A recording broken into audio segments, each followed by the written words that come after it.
Hello YouTube. If you're new to the channel, consider hitting that like and subscribe button. Plenty of good content on my channel. There's going to be plenty more to come as well. And today's video I'm going to be mounting some of the water meters for the freshwater tank and for the waste tank.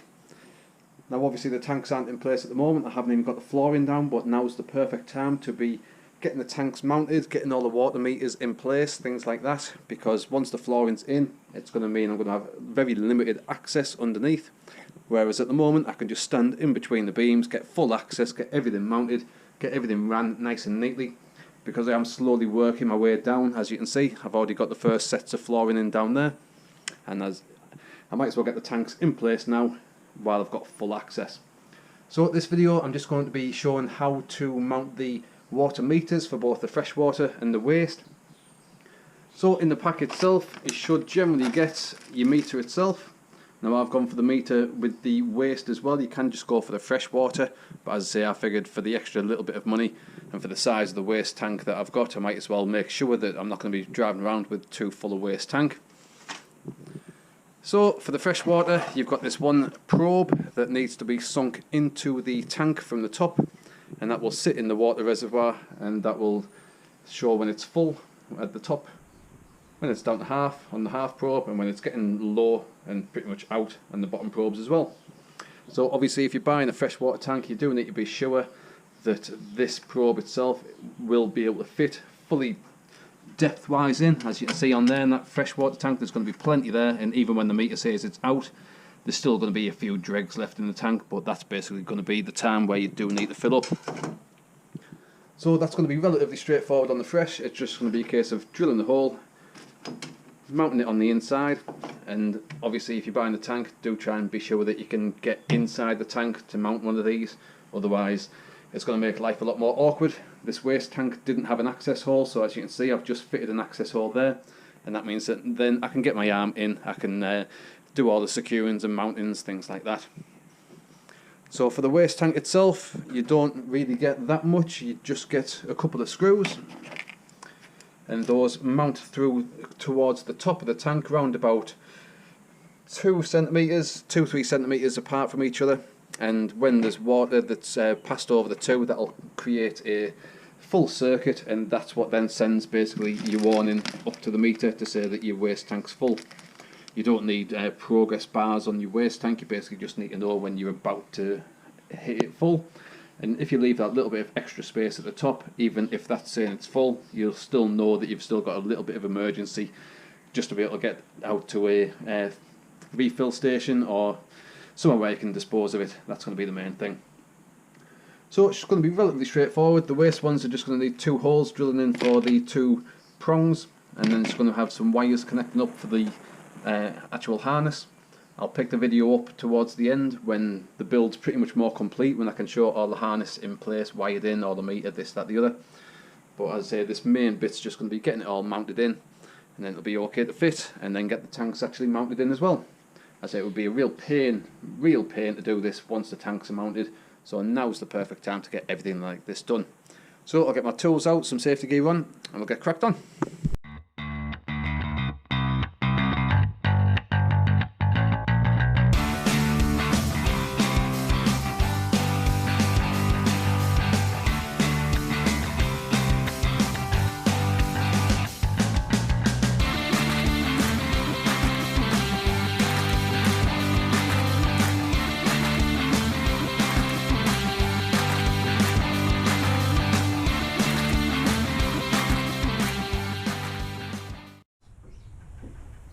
Right, so I'm just about to start putting all the fresh water together.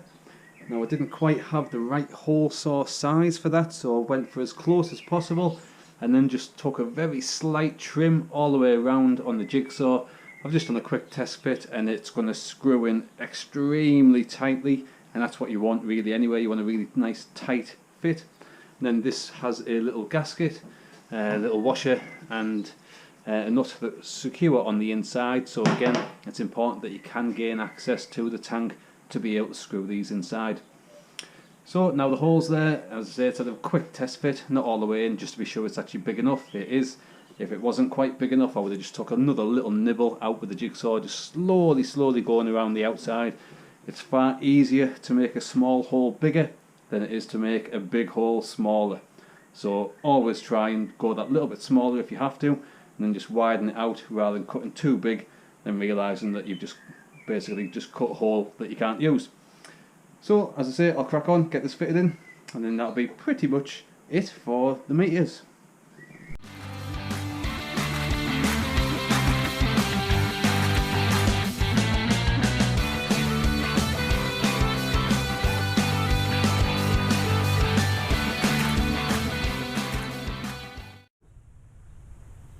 Right, so I'm just about to start putting some of the wiring in for the water meters.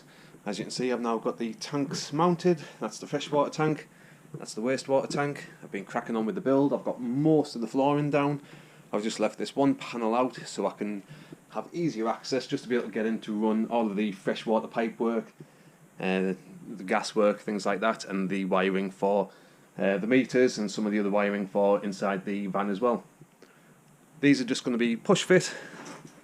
So as I say, you've got the two there for the waste, and that one just plugs straight into the freshwater.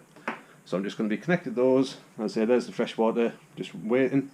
I'm just going to be securing them to the chassis. I'm going to be running the cable across here because I'm going to have an entry hole coming up here where the gas pipe's going to be coming through the flooring into the kitchen units, and that's where I'm going to be running the cabling up through as well, rather than just having lots and lots of different holes dotted throughout the flooring.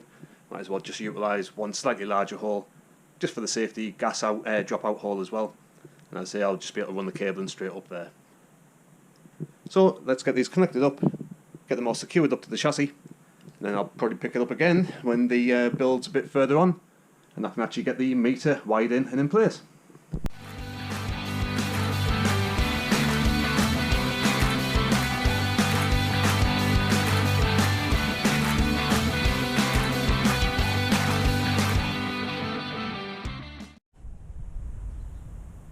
Right, so that's the water tank now fitted in place with the water meter fitted in.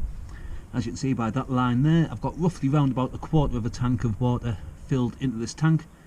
I've just been away for a week and that's what's left in the tank after I've got back. So I'll take you inside.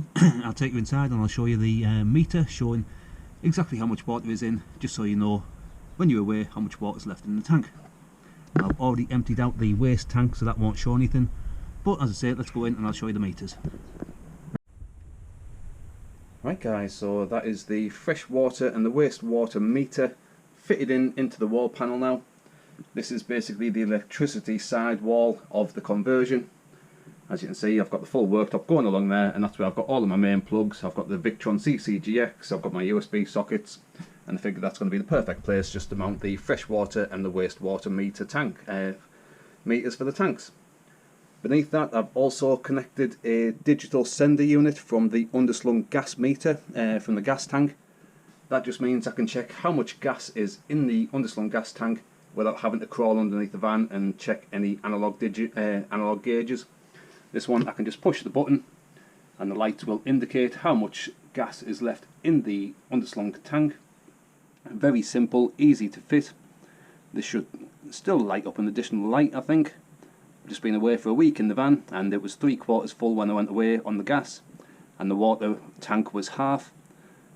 And with a week being away, obviously there's been a lot of gas used, a lot of water used, but you can see I've still got in between a quarter and half a tank on the gas, so it's a nice easy quick way to find out how much gas you've got left. And with the water tank being a 250 litre tank, with it showing a quarter left, that shows that there should be at least probably about 60 litres still left in that tank ready to use. Now I've already emptied out the waste tank because it's one of the first things I do when I get back, but if the waste tank was ever starting to get full, that red light on the side unit there would show up, start to illuminate, and that would signify that you need to start looking for somewhere to start emptying your waste tank. But I say that's one of the first things I do whenever I get back from a trip away: empty out the tanks, give the full vehicle a full clean down, freshen it out. Now I sort of did forget that I was doing a video on these because installing the water meters was done so early in the build, pretty much one of the first things before even the flooring went in or anything. So as I say, there's a hell of a gap between fitting these into the water tanks and the roundup video. So any future videos that I'm going to be doing of any future builds, I'm just going to be doing weekly updates instead, so you can sort of follow along job by job rather than leaving such big gaps in between starting the job and doing the roundup. But there we go, that is the freshwater and the wastewater meter tanks, both in, both working. As I say, the digital sender for a gas, underslung gas tank as well, that's in, and I'll put links to both of these meters in the description of the video below. So if you're fitting a freshwater and a wastewater tank, as I say, it's a nice handy meter just to be able to see exactly how much water you've got roughly left inside the tank. And if you're fitting an underslung gas tank as well, as I say, this is a nice little handy meter just to see how much gas you've got left as well. So I hope you found this video useful. If you did, please do give it a good old thumbs up. If you're new to the channel, consider hitting that subscribe button. I've documented 6 conversions on the channel so far, and there's going to be another minibus conversion coming soon as well.